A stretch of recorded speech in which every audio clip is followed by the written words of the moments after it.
Cloud Gaming X. Respect the tech, salute the gamers. Welcome to the Cloud Gaming X channel.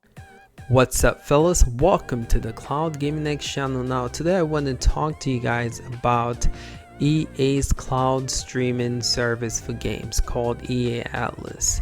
So you guys might look on YouTube and you guys might actually search for this and try to find gameplay footage or just what this looks like in general on YouTube, and you can't, and there's a reason for that.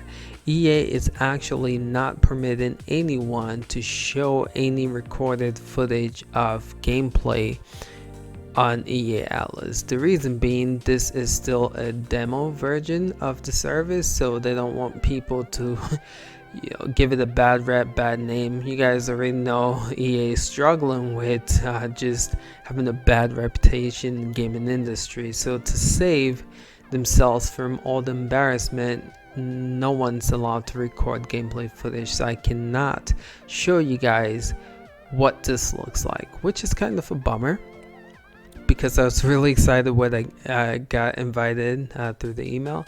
But anyway, since I can't show you guys what that video looks like, I'm actually going to talk about my experience with it. I'm going to talk about some of the games that I played. I'm going to talk about the performance, and I'm going to talk about if this is something I'll recommend and if I see it as a competitor to stuff like GeForce Now, Google Stadia, and whatever else is coming with Microsoft Project xCloud. Alright, so to get started, let's talk about some of the games that I was able to play.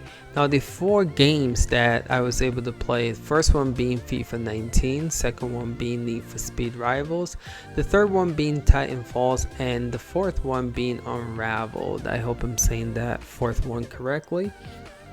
But I had pretty decent experience with FIFA. I didn't have a lot of hiccups. My connection was pretty good. It said it was pretty good. I know for sure it said it was pretty good. So my connection was good. Sorry to repeat that 3 times. Just wanted to let you guys know.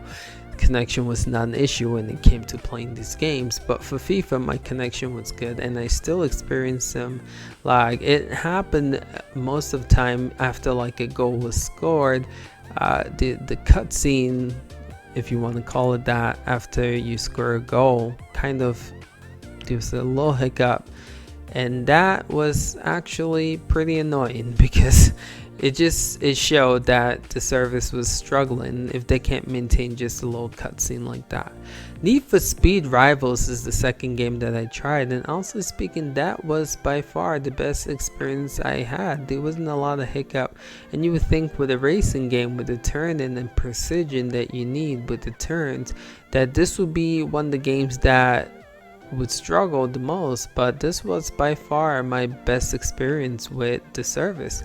It ran pretty smooth, the graphics looks incredible, and I was really pleased by this the performance of Need for Speed Rivals, so kudos on that one. Titanfall 2 ran okay at some point. The beginning cutscene skipped a lot for me, but then when I was able to get into the gameplay, it was actually not too bad, and it made me realize what an awesome game that game was. I know you guys are playing Apex Legends right now because that's the newest game from this studio, but man, if you guys haven't played Titanfall, you should go back and play that game because the story mode for the game is actually incredible.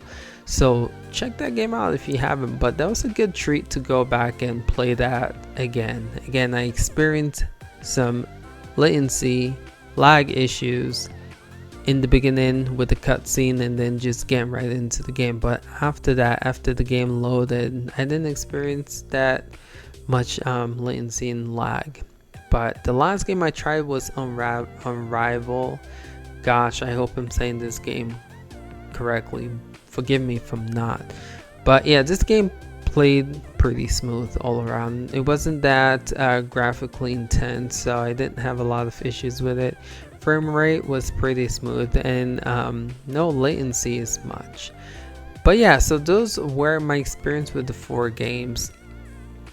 I would say overall, I think Need for Speed surprisingly played the best out of those four. Again, this is a beta, that's why we're not allowed to record gameplay footage, but I'm really excited to see if they update this beta service, right? It would be pretty cool if they fix some of the latency and the lag issues I was having with games like FIFA during the cutscenes and Titanfall in the beginning. But knowing EA, that's probably not gonna happen, right?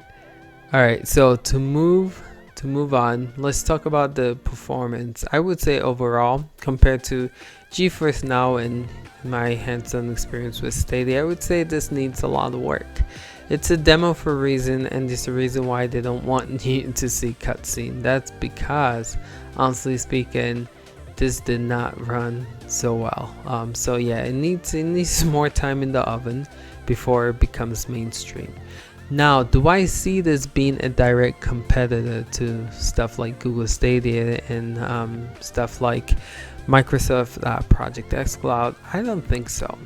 What I think EA is trying to do with this is to provide a service like Ubisoft Uplay, to where it becomes a subscription service that companies can have on their platform. For instance, stuff like Xbox Live and PSN, and also stuff like Google Stadia, having the price of like $15 a month, and then once you have those consoles, you can just subscribe to that. I feel like that's the approach that they're trying to take with this.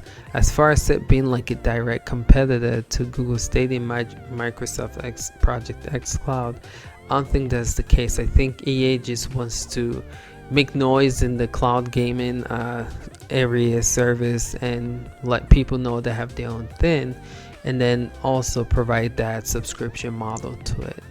But yeah, that's my overall take on EA Project Atlas. I don't see this again being a direct competitor to GeForce Now, Microsoft Project xCloud, and Google Stadia.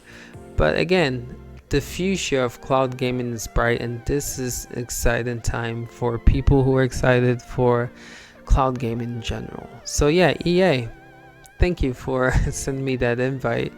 Please, next time though, let me record some footage so I can show my viewers. Alright fellas, thank you for watching. Appreciate you guys. We'll catch you in the next video. Till next time, peace.